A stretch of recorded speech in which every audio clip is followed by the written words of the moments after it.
Existe uma experiência que quase ninguém descreve com precisão, mas que quase todo mundo já teve.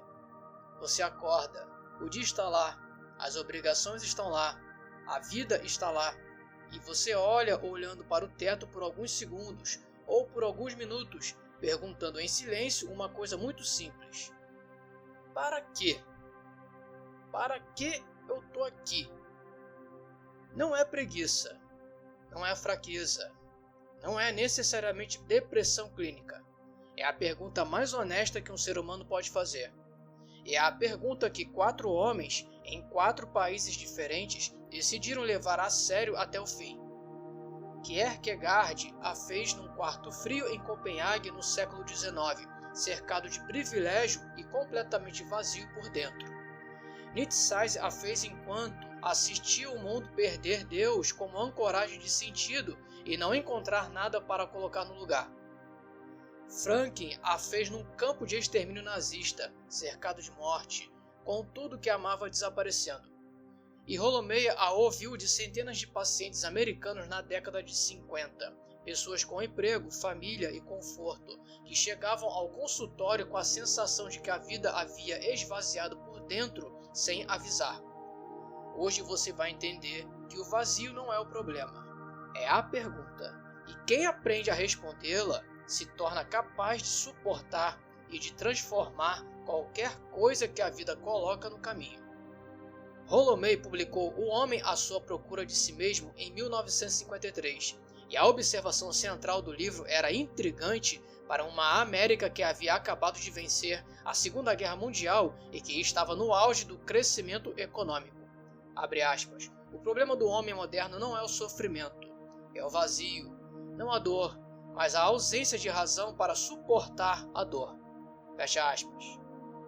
May observava nos seus pacientes algo que nenhum diagnóstico da época conseguia nomear adequadamente. Não eram pessoas com traumas evidentes ou privações materiais. Eram pessoas funcionais, produtivas, socialmente integradas, que chegavam ao consultório com uma queixa que soava simples e era devastadora. A vida havia perdido o sabor. Não de uma vez, gradualmente, com uma cor que vai desbotando tão devagar que você só percebe quando olha uma foto antiga e vê o quanto o azul era mais azul. May chamava isso de vazio existencial e dizia que era a doença psicológica mais característica do século XX. Frank, do outro lado do oceano, havia chegado à mesma conclusão por um caminho completamente diferente. Não no consultório, mas sim nos campos de concentração nazistas, onde havia observado algo que contradiz todo instinto de sobrevivência. Os prisioneiros que sobreviviam não eram necessariamente os mais fortes fisicamente, eram os que ainda tinham um porquê. Um homem que tinha um filho esperando, uma mulher que tinha um livro para terminar, um médico que acreditava que precisava sobreviver para testemunhar e contar. Enquanto o porquê existia, o como, por mais insuportável que fosse, podia ser suportado. Quando o porquê desaparecia, o corpo frequentemente seguia logo depois, mesmo em condições físicas iguais. Frank estava confirmando, em condições extremas, o que Nietzsche havia escrito décadas antes numa frase que parecia filosofia abstrata e se revelou neurociência antes da neurociência existir. Abre aspas, quem tem um porquê suporta quase qualquer como. Fecha aspas. O conflito desse vídeo é este. Vivemos numa civilização que se especializou em resolver o como, o conforto, a segurança, a conveniência e esqueceu completamente de ensinar qualquer um a construir um porquê. E sem um porquê, o como mais confortável do mundo não é o suficiente. Søren Kierkegaard, o primeiro a levar o vazio a sério.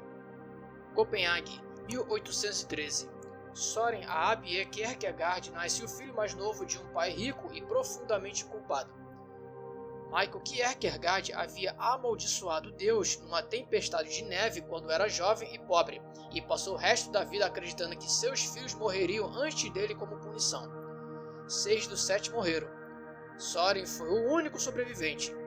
Cresceu num ambiente de opressão religiosa, melancolia herdada e uma inteligência que o isolava de qualquer conexão genuína. ficou noivo de Regine Olsen, a amou profundamente e rompeu o noivado porque acreditava que sua própria escuridão interior a destruiria. E de tudo isso, desse peso que seria suficiente para paralisar qualquer pessoa, Kierkegaard extraiu a filosofia mais honesta que o século XIX produziu sobre a condição humana. O conceito central de Kierkegaard não era o desespero, não como emoção passageira, mas como condição existencial. O desespero, para Kierkegaard, era o estado do homem que não se tornou quem é, que viveu uma vida que não era a sua, que seguiu os scripts do que se espera, do que é seguro, do que é aceito, sem nunca se perguntar se era isso que ele havia vindo fazer. Abre aspas. O desespero mais comum não é ser desesperado, é não saber que se está desesperado. Fecha aspas. Kierkegaard descrevia 3 estágios de existência. O estético, onde a pessoa vive em busca de prazer e novidade que inevitavelmente esvazia. O ético, onde a pessoa segue regras e obrigações e que dá estrutura, mas não sentido profundo. E o religioso, não no sentido institucional, mas no sentido do salto, o momento em que a pessoa aceita a sua própria existência singular, com toda a angústia que isso implica e escolhe ser quem é. Esse salto não é confortável, é o oposto do conforto. É o abandono de toda âncora externa de sentido e a construção de uma âncora interna que só pode ser encontrada na experiência subjetiva mais profunda.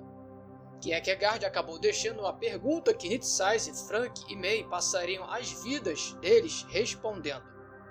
Friedrich Nietzsche, o homem que anunciou o abismo, Hocken, Saxônia, 1844. Friedrich Wilhelm Nietzsche é filho de pastor luterano, criado num ambiente de fé profunda. Aos 24 anos, sem nunca ter completado o doutorado, é nomeado professor de filologia clássica na Universidade de Basileia, um dos começos de carreira mais brilhantes da história acadêmica europeia. E então desce. Rompe com Wagner, seu ídolo. Rompe com Schopenhauer, seu mestre. Desenvolve enxaquecas devastadoras que o deixam incapacitado por dias. Pede demissão da universidade. Passa os anos seguintes em pensões baratas na Suíça e na Itália, escrevendo com uma velocidade e uma densidade que sugere que ele sabe que o tempo é curto. E é nesse período de isolamento, dor física e clareza brutal que Nietzsche escreve obras que mudariam a filosofia ocidental. Nietzsche estava diagnosticando, e o diagnóstico era sombrio. A civilização ocidental havia construído todo o seu edifício de sentido, seus valores, sua moral, sua razão para existir, sobre uma fundação religiosa, e essa fundação havia desmoronado. O que ficou no lugar não era a liberdade, era o niilismo, o vazio. E Nietzsche passou o resto da sua vida produtiva tentando responder à mesma pergunta que Kierkegaard havia feito de outra forma. Como o ser humano constrói sentido quando os andaimes externos desabam? A resposta de Nietzsche era o amor fati, amar o destino. Não aceitar resignado. Amar ativamente, incluindo o sofrimento, incluindo os erros, incluindo tudo que você preferiria que não tivesse acontecido. Abre aspas. Minha fórmula para a grandeza humana é amor fati. Não querer que nada seja diferente. Não para a frente, não para trás, não por toda a eternidade.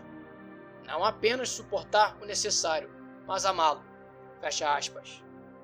Viktor Frankl, o homem que provou a tese. Viena, 1905. Viktor Emil Frankl cresce em Viena, estuda medicina e psiquiatria, começa a desenvolver, ainda jovem, uma teoria que diverge tanto de Freud quanto de Adler. O ser humano não é motivado primariamente pelo prazer nem pelo poder. É motivado pela busca de sentido. Ele chama isso de logoterapia, do grego logos, sentido, e passa a década de 30 construindo uma teoria que, por um acaso devastador da história, seria testada nas condições mais extremas que um laboratório humano já produziu. Em 1942, Frankl, sua esposa, seus pais e seu irmão são deportados para campos de concentração nazistas. Frankl foi o único que sobreviveu. E o que ele observa durante os anos nos campos confirma, com uma precisão que nenhum experimento controlado pode replicar, a teoria que havia construído no conforto do consultório vienense. O sofrimento em si não destrói o ser humano. A falta de sentido no sofrimento é que destrói. Frank via prisioneiros que, nas mesmas condições físicas, respondiam de formas completamente diferentes. Alguns se fragmentavam rapidamente, outros mantinham uma dignidade interior que parecia impossível dado o contexto. A diferença, observou Frank, não era a força física, nem mesmo a saúde mental prévia. Era a presença ou a ausência de um porquê. Um homem que havia decidido que precisava sobreviver para reencontrar a esposa acordava de manhã com uma razão. Um prisioneiro que havia perdido todos os seus porquês simplesmente não acordava. Frank sobreviveu porque construiu um porquê dentro do campo. Terminar o livro que havia perdido quando foi deportado. Reconstruir mentalmente, página por página, a teoria da logoterapia. Dar sentido ao sofrimento transformando-o em testemunho que poderia salvar outras vidas. Abre aspas. Ao homem pode ser tirado tudo, exceto a última das liberdades humanas, a escolha de sua atitude frente a qualquer conjunto de circunstâncias. Fecha aspas. Frank publicou Em Busca de Sentido em 1946. Vendeu mais de 12 milhões de cópias. Ainda é lido. Ainda salva vidas. Rollo May, o cartógrafo da angústia americana. Ada, Ohio, 1909. Rollo Rhys May cresce numa família disfuncional, com uma mãe instável e um pai que se separou quando ele ainda era criança. Chega um momento em que decide ler Kierkegaard pela primeira vez e que descreve como o momento em que finalmente teve uma linguagem para o que havia sentido a vida inteira. Torna-se psicólogo, abre consultório em Nova York na década de 40 e começa a observar algo que os manuais de psiquiatria da época não tinham categoria para descrever. Seus pacientes não estavam doentes no sentido clínico tradicional. Estavam vazios, funcionavam, cumpriam, sorriam para as fotos. E chegavam ao consultório com uma sensação de que estavam vivendo a vida de outra pessoa. May importou o existencialismo europeu, Kierkegaard, Heidegger, Sartre, e o traduziu para a psicologia clínica americana. E sua contribuição específica foi distinguir dois tipos de angústia. Angústia neurótica, a angústia que paralisa, que a pessoa foge, reprime, tenta eliminar com distração ou medicação, que cresce exatamente na proporção em que é evitada. 2. Angústia normal, a angústia que acompanha qualquer crescimento real, o desconforto de expandir, de assumir responsabilidade, de se tornar quem se é, que não pode ser eliminada, apenas atravessada. Abre aspas. A tarefa do ser humano corajoso não é a ausência de desespero, mas transformar o desespero em criatividade. Fecha aspas. May via na angústia não um problema a resolver, mas um sinal a escutar. A angústia aponta para onde o crescimento está esperando. Foge da angústia e foge do crescimento. Atravessa a angústia e encontra, do outro lado, quem você estava se tornando. May deixou uma obra que ainda é a ponte mais acessível entre o existencialismo europeu e a psicologia clínica em língua inglesa. Agora sobrepõe os 4. Kierkegaard diz: o desespero é a condição do homem que não se tornou quem é. O salto para o sentido exige abandonar os andaimes externos e construir uma ancoragem interna. Nietzsche diz: quando os andaimes externos desabam, a única resposta não é o niilismo, é o amor fati, amar o destino inteiro, incluindo o sofrimento, e construir valores próprios a partir de dentro. Frank diz: o sentido não é encontrado, é construído, mesmo nas condições mais extremas, especialmente nas condições mais extremas, e quem o constrói pode suportar qualquer coisa. May diz: a angústia não é o inimigo do sentido, é o sinal de que o sentido está esperando ser construído. Foge da angústia e foge do sentido. 4 homens, um único mapa, e todos os 4 concordam num ponto. O sentido não é dado, é construído, não de uma vez, continuamente, com a matéria-prima do que a vida oferece, incluindo especialmente o que dói. A ironia que une os quatro. Existe uma ironia que atravessa a história de todos os quatro que é cinematográfica na sua precisão. Kierkegaard, que escreveu sobre o salto para a autenticidade, morreu antes de ver qualquer um dos seus trabalhos reconhecidos, num isolamento que ele próprio havia escolhido. Nietzsche, que escreveu sobre a força de ter um porquê, perdeu o seu próprio porquê e passou 11 anos em silêncio. Frank, que construiu uma teoria sobre sentido no consultório, precisou ir a um campo de extermínio para prová-la. May, que escreveu sobre transformar desespero em criatividade, teve uma vida pessoal marcada por crises, divórcios e períodos de profundo questionamento. Nenhum deles escreveu sobre o sentido porque tinha a resposta pronta. Escreveram porque estavam fazendo a pergunta da forma mais honesta que conseguiam, com a própria vida como material. E é exatamente isso que torna o mapa deles confiável. Não foi construído numa torre de marfim, foi construído no mesmo terreno onde você está agora. O que o sentido não é? Antes de falar sobre como construir um porquê, os quatro concordam sobre o que o sentido não é.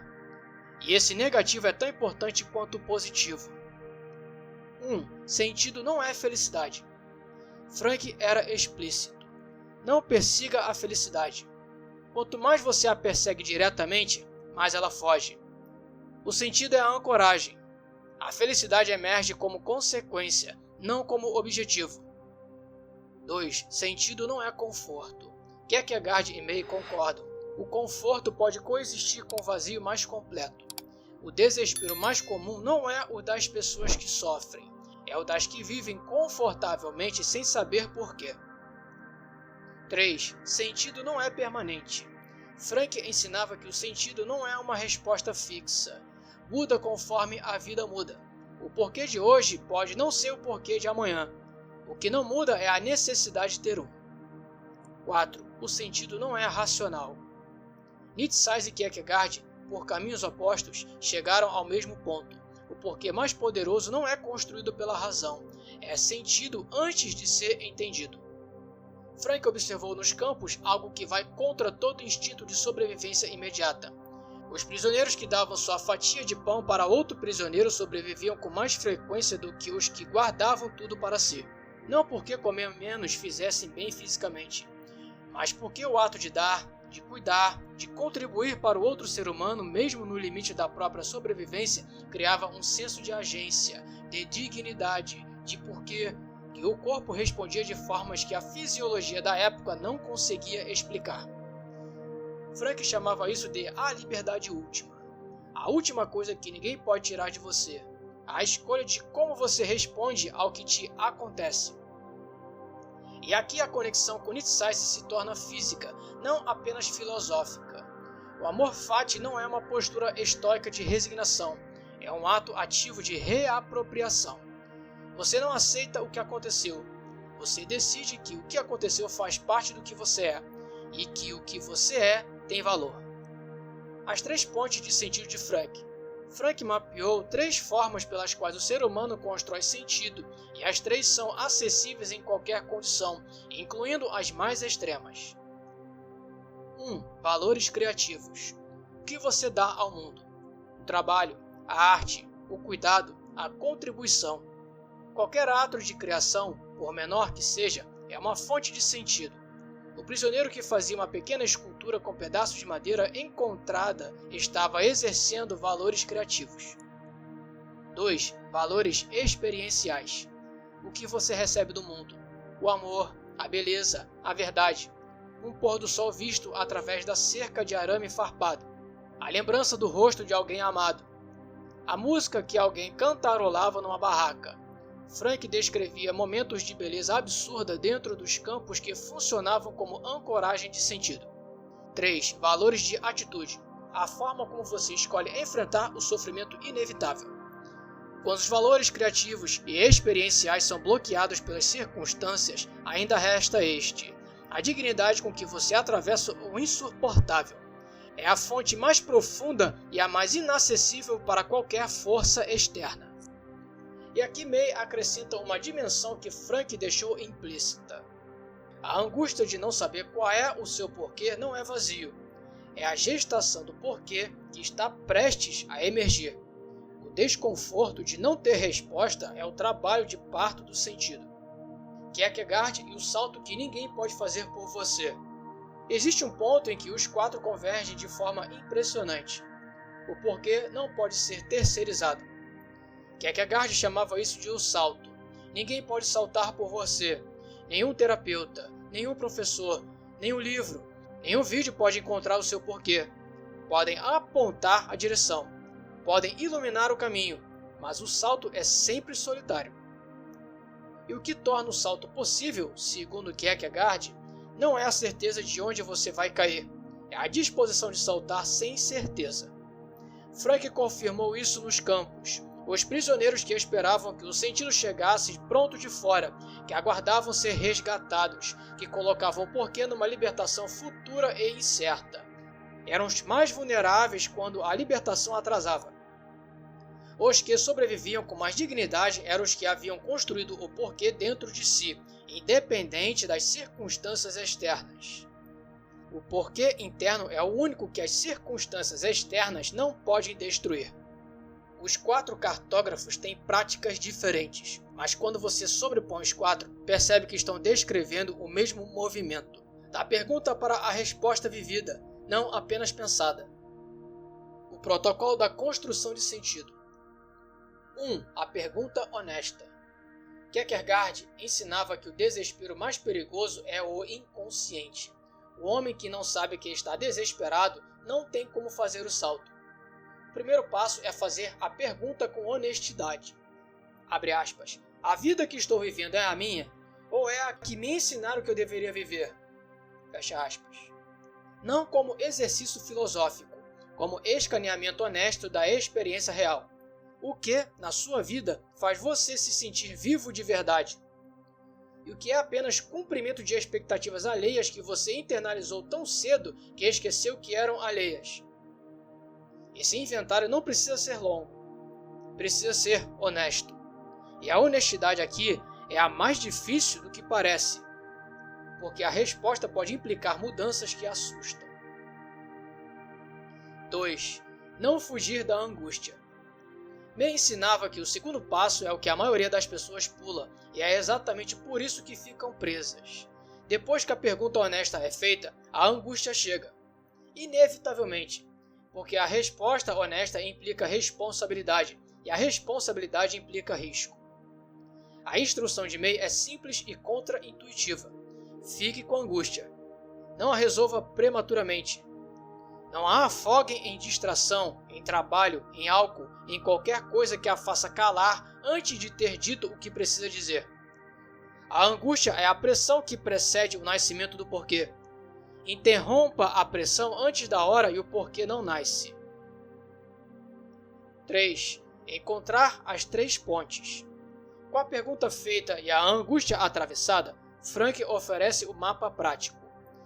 Examine as três fontes de sentido na sua vida atual. 1. O que você está criando ou contribuindo? Trabalho, cuidado, arte, presença. Qualquer coisa que você dá ao mundo que não existiria sem você. 2. O que você está experienciando com profundidade? Amor, beleza, conexão, verdade. Os momentos em que você está completamente presente e sente que a vida tem densidade. 3. A atitude com que você está atravessando o que é difícil. Não o quanto você sofre, mas se o sofrimento está servindo a alguma coisa. Se está te tornando mais ou menos do que você era. Onde as três fontes estão secas ou bloqueadas, o vazio aparece. Onde pelo menos uma delas está viva, o porquê sobrevive. 4. O amor fati. O passo final é o mais difícil e o mais transformador.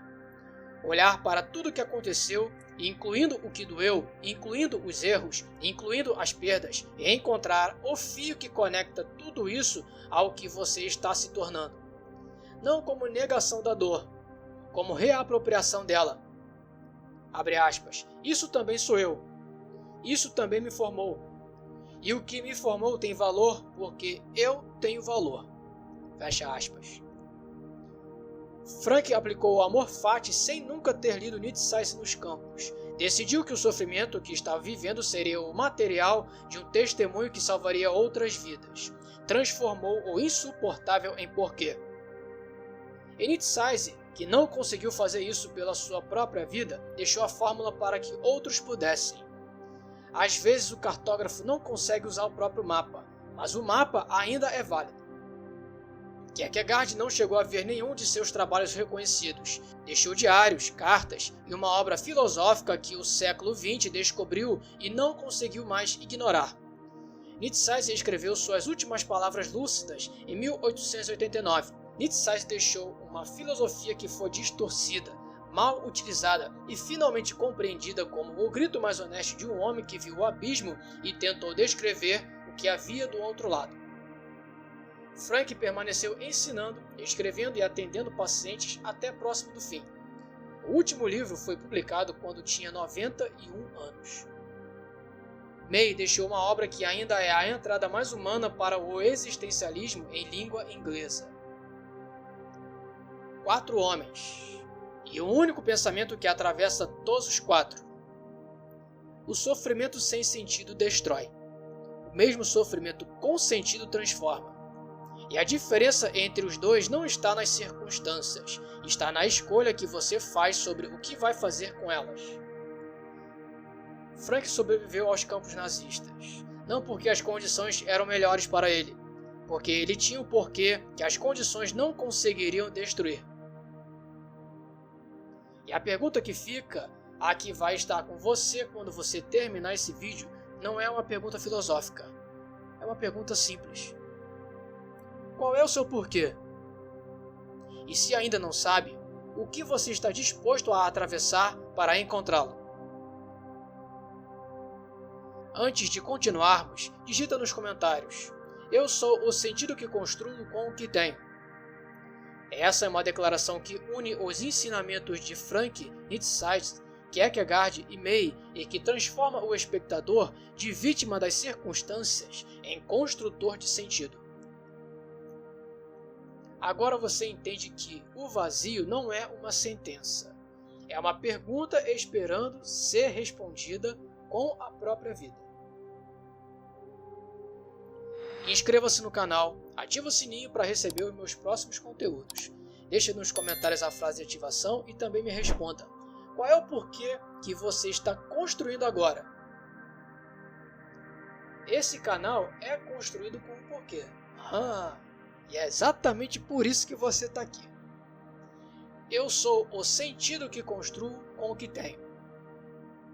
Muita paz para você e até a próxima.